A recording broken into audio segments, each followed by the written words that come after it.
upside down.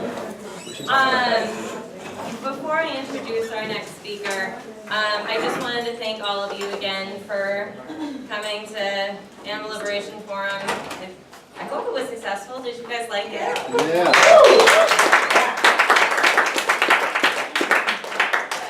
I'm glad to hear it. There are a couple of people that I really want to thank. Everyone who helped with the food, Roxanne and Sarah, and the other people who helped aren't here, but Rabat. And I don't know everyone's first and last name, so I'm just going to say a blanket thank you. I want to thank Sophia, Aaron, and Astrid for announcing the speakers when myself and Amy would not be able to. I didn't say Corey? Oh, I'm sorry. You were the first name that I thought. I'm sorry.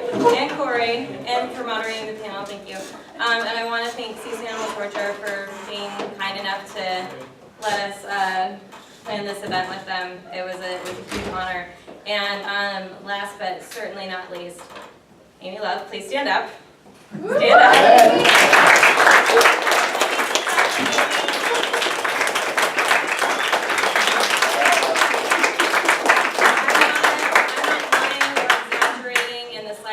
That this conference would not have happened, and it would not have happened as smoothly as it did had it not been for her tireless efforts. So thank you very much, Amy. And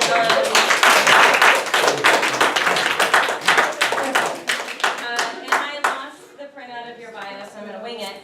Our next speaker is Josh Harper. He's a longtime activist from the Pacific Northwest, most notable for his participation in the Stop Huntington Animal Cruelty campaign, also known as SHAC. He's also notable for being federally indicted because of that campaign, and as one of the SHAC 7.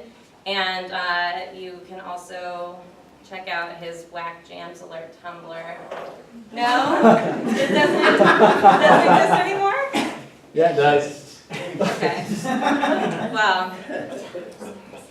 Oh, and his latest project is the Talon Conspiracy, and I feel like you're going to talk about that a lot, and you can go to the talonconspiracy.com, and thanks again for coming.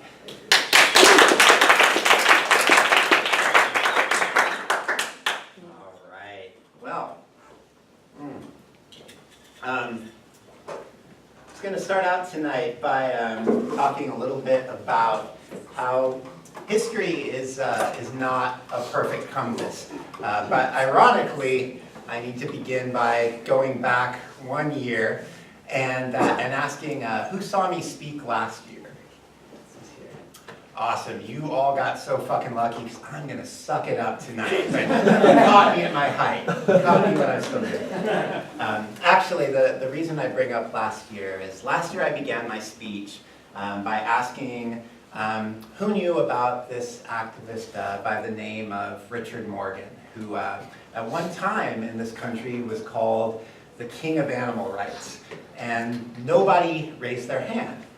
And so I launched into a thing about his history, and there was this really despicable moment where I was like, oh yeah, the guy was a total bastard to women, and then I just glossed over it. I just kept on going, and I'm proud to say that like the movement didn't fucking stand for it. Like the next day, people are coming up to me and they're like, "Hey, how can you gloss this over? How can you overlook this?"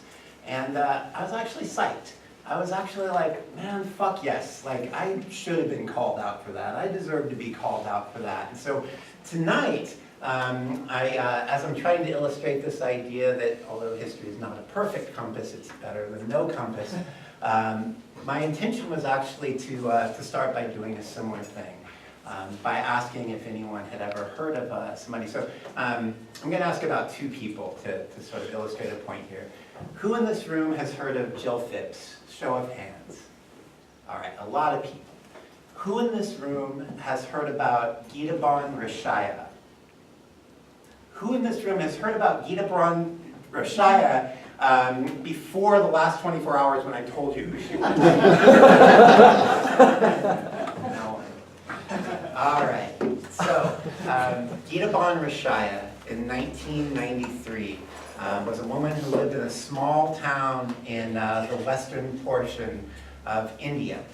And she ran a campaign against the slaughter of lambs, both for secular reasons and spiritual reasons. But she was quite successful in her campaign. She convinced hundreds of people locally to adopt a vegetarian diet, and eventually a local council in the region that she lived in banned the slaughter of lambs. One day, Gitaban was in a small motorized cart, basically a motorized tricycle, going down the road, and two butchers pulled her from the cart and hacked her to death with cleavers. Her death preceded the death of so many of the people in our movement that we uphold as martyrs and who we talk about with reverence. But we don't know an awful lot about Gitaban Rashaya. Tonight, the first way that I want to illustrate that history is not a perfect compass is to talk about Eurocentrism. I investigate the history of the animal liberation movement, and I love it. It's my passion. I love pouring through these old newspapers and books and finding out what little bit I can. Tonight I told you everything that I can know about Gitaban Rashaya because despite her contributions and despite her untimely murder, in the English language I've been able to find 2 paragraphs written about her. Last year I spoke an awful lot about the origins of our movement, and I talked about the beginnings of organizations like the RSPCA in England. I talked about probably the BUAV a little bit, all the way up through League Against Cruel Sports, Hunt Saboteurs Association, Band of Mercy, the Animal Liberation Leagues, the Animal Liberation Front, and so on. There's other organizations that I didn't talk about, we'll go back to India, like for example the Bishnoi tribe, a group of people who for more than 4 centuries have had virtually a vegan diet and who have practiced direct action to preserve the land around them. Actually, the term tree hugger comes from their Chipko movement, where to prevent British soldiers, not British soldiers, it was soldiers of a Indian prince, from cutting down trees. The women of the Bishnoi tribe went and actually hugged the trees and were beheaded for their efforts. So after this failed attempt at pacifism, what the Bishnoi did is there are animals who live on their land who they consider to be sacred to them. One animal in particular, the black buck, they have stoned to death hunters who've come onto their lands and killed black buck.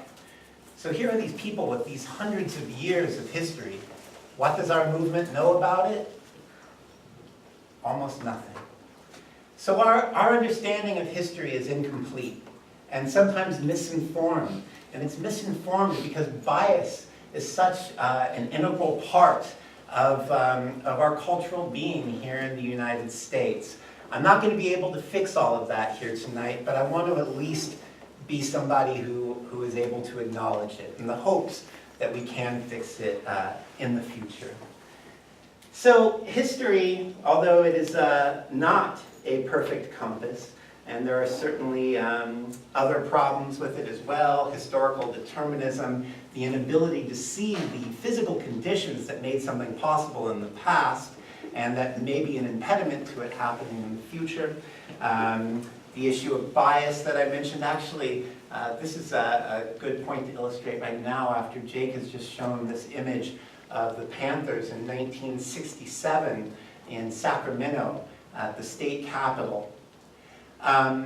If you were a person who did not understand systemic oppression and historical oppression and the power dynamics of this country or any country that you want to examine the history of, you might hear about that action there, and then another action which occurred in 2010, where another group of people went to a capital, this time to Washington, D.C., and they also brandished weapons, and in this case, in 2010, also were carrying signs that made threats towards the president. Instead of there being 30 of them, there are actually thousands of them. Several of them were carrying weapons that were outright illegal. They were machine guns. Several of them were wearing masks. They were wearing camouflage. And that first group, the Black Panthers, of course, were targeted for assassination. That second group, nothing happened to any of them. None of them were arrested. They've all been left alone. It was the Tea Party. It was the Tea Party. So without an understanding of these power dynamics, history is going to fail us. We're not going to be able to recognize the lessons inherent in all of these past events. What is then the value of this historical knowledge? If we can't know everything about history, if it's not a perfect compass, if our understanding of it is never going to be perfect, what's the value? How many people in this room do now or have ever been skateboarders? A couple of you? All right, I fucking love skateboarding. Oh man, I don't know. It keeps me almost sane. I don't know. It's one of the few non-political interests I have that like really capture my attention. But there's something about skateboarding that I think really illustrates the value of history to social movements. I read an interview several years ago with Lance Mountain, who was like my favorite skater in the 1980s. I fucking loved him. Several years ago, I ended up standing next to him at this contest, and I tried to talk to him. I was like, "Hey, Lance!"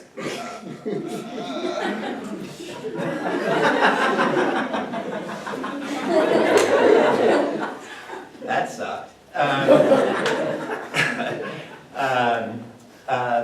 But I read this interview with him, and he was talking about being at a backyard pool in the real early days, like before people were able to start actually hitting the lip, doing tricks on the coping, doing tricks above the coping. And he was talking with a friend of his, and he goes, "Man, do you think someday somebody could do like a kick turn to infinity? Like basically keep going up the wall, turning 180 degrees and coming back down over and over." Something that by today's standards, I mean, it's like absurd that you would even wonder if that's like could be a thing, because things have elevated to such a high point now. But at the time, nobody had tried. Nobody had broken that barrier. And so it wasn't in their realm of possibility. Nobody had gone ahead and done it. So it wasn't a part of anybody's vision yet. And so skateboarding keeps progressing. And every few years, as kids watch the new videos, and then they go back a couple years and they watch the old videos, they're like, "Did you guys know that you like sucked in 1993? You know, it's like, dude, we didn't suck. We had to fucking invent that stuff. Somebody had to come up with it first." Well, here's the thing about the animal rights movement. There are such gaps in our knowledge of our own history because we have this massive turnover. We are hardly a multi-generational movement.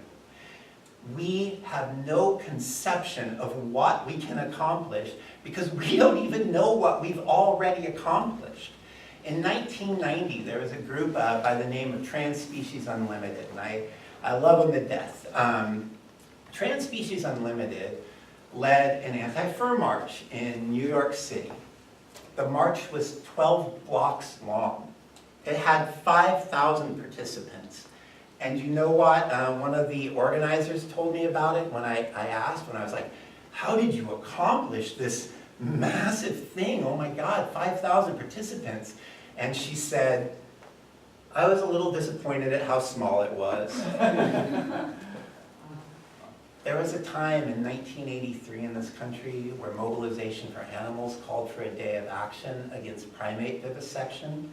Across the country, if you were to count up all of the people who participated, it was 40,000 people.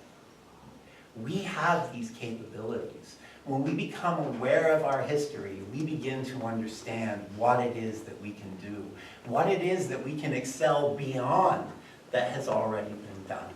And so to me, that is the importance. I'm going to go way back, and I'm going to get a little, well, very much Eurocentric again. I'm going to talk a little bit about Western origins of our movement in the animal welfare movement.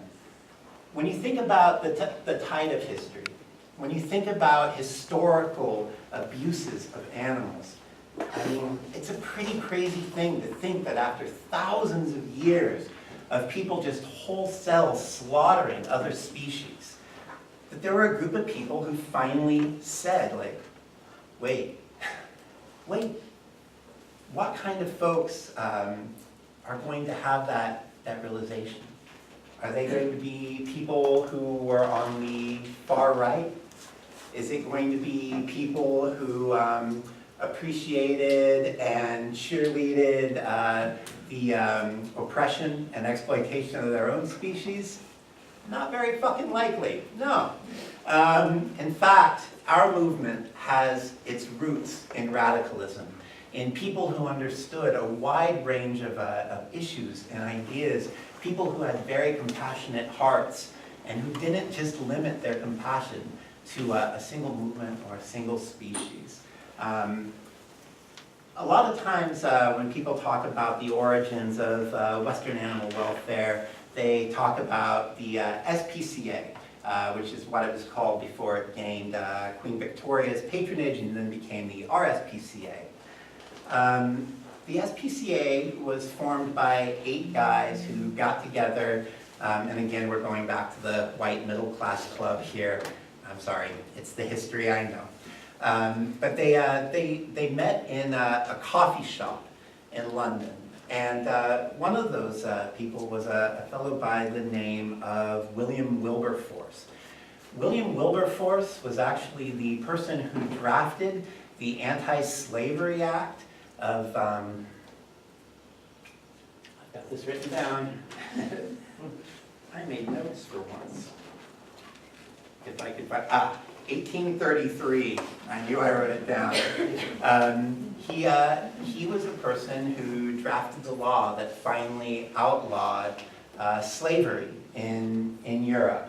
And the thing about William Wilberforce is here he was a person who said, we can't stand for this anymore, and something has to be done. He, wrote in favor of people who had undertaken far more radical actions towards the abolition of human slavery, and he was actually the least radical of our movement pioneers. Another one of the early figures in our movement, Francis Power Cobb. Oh my goodness, I really want young people to go and read about Francis Power Cobb. In the early 1800s, she was an out lesbian. She ended up holding what she considered to be a marriage to another woman. They were together and out for 30 years. She was for education reform. She didn't like the idea of a state schooling system because she said, what is the state going to try to educate people about? To obey the state. And so she had said that schooling should not be in the hands of the state. She had radical ideas about, of course, about the rights of women. And she was a leading suffragette. Again, even though her own activism tended towards what was legal, she never denounced the other suffragettes over there at the time who were burning down buildings, breaking windows, and at times even attacking politicians and newspaper editors. Pardon me.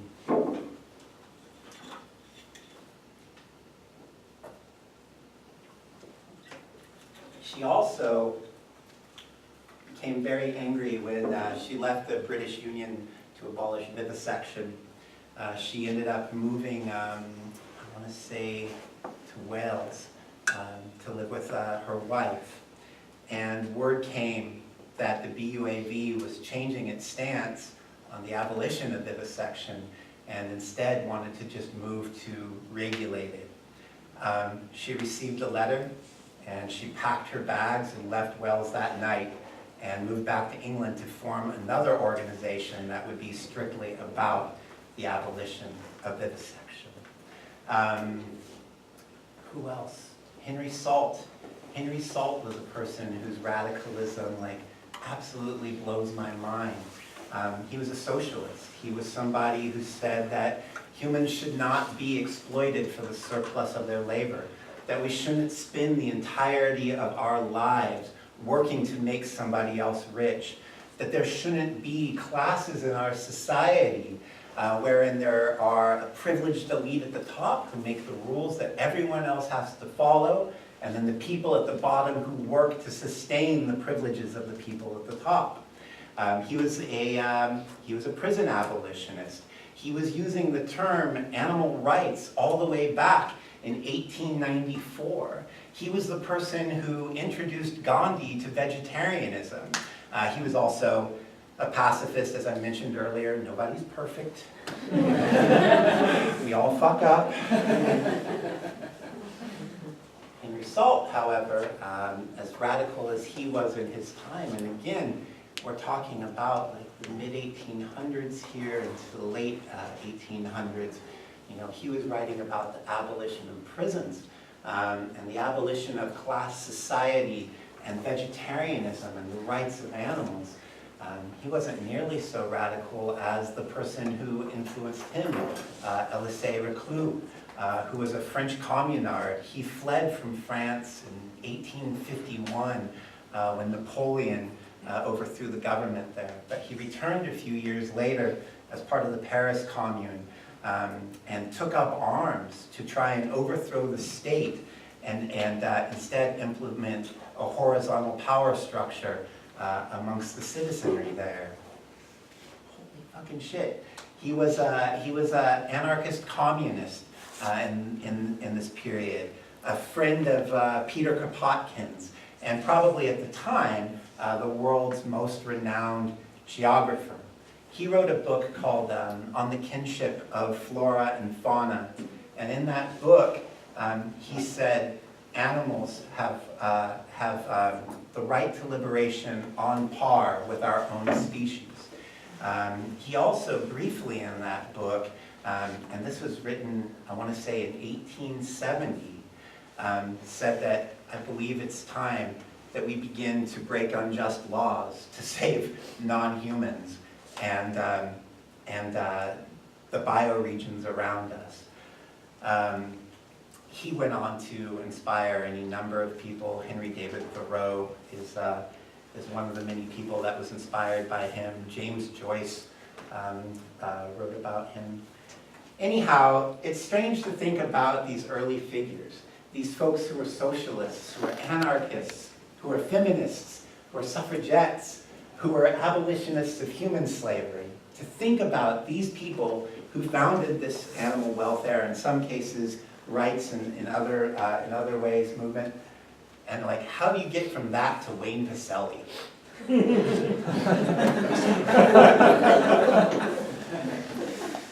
What the fuck, man?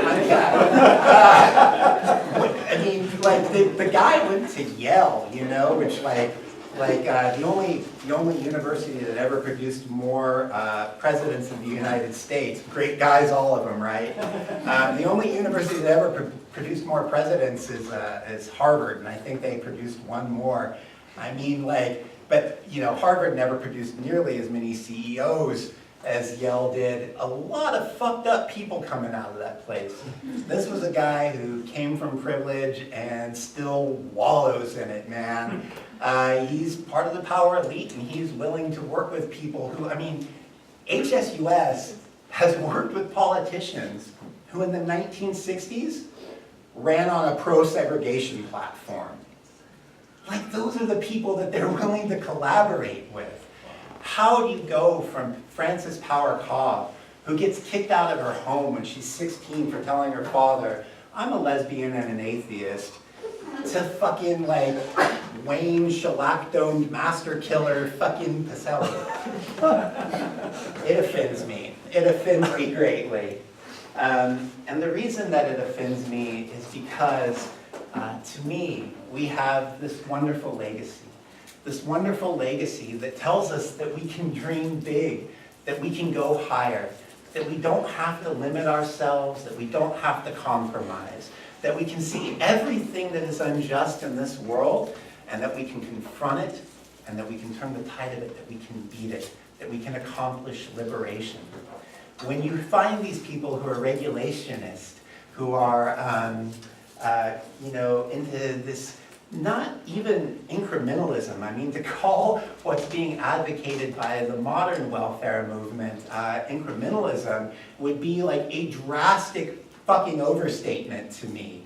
The things that were being pushed by the old welfare societies are more radical than what is being pushed by them today.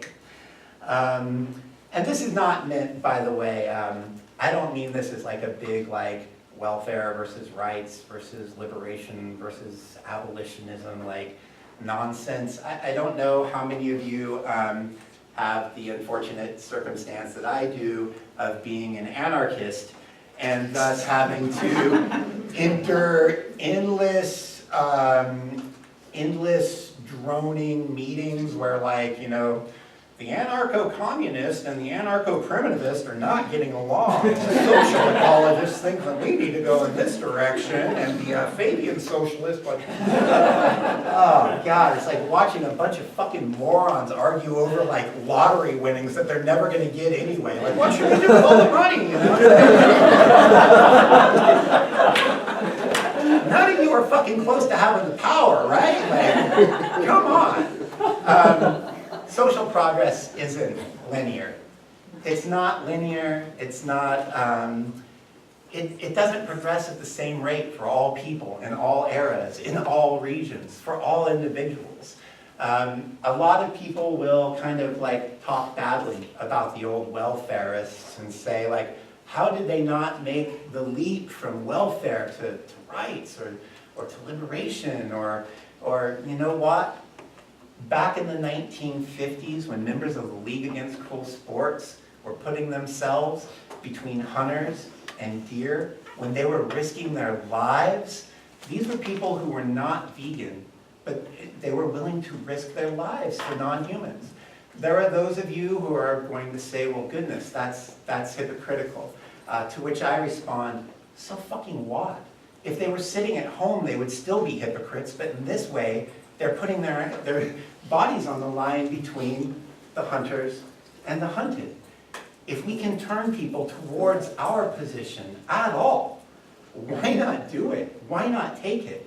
That march I mentioned back in 1990 with Trans Species Unlimited, where 5,000 people took to the streets of New York and formed a column 12 blocks long, do you think that all of those people were vegan? No. Do you think that vegans are going to fucking win it alone? If you do, I mean, that's a dumb fucking position. I can try to get academic about it, but like the most generous statistics about veganism in the United States, and give me a break. I mean, this idea that we're 4% of the population. I used to live in Arkansas. You're not going to find 4 out of 100 people on the street in Arkansas who are vegan. You're not going to find 1 out of 300 people on the street in Arkansas who are vegan. It's just not the case.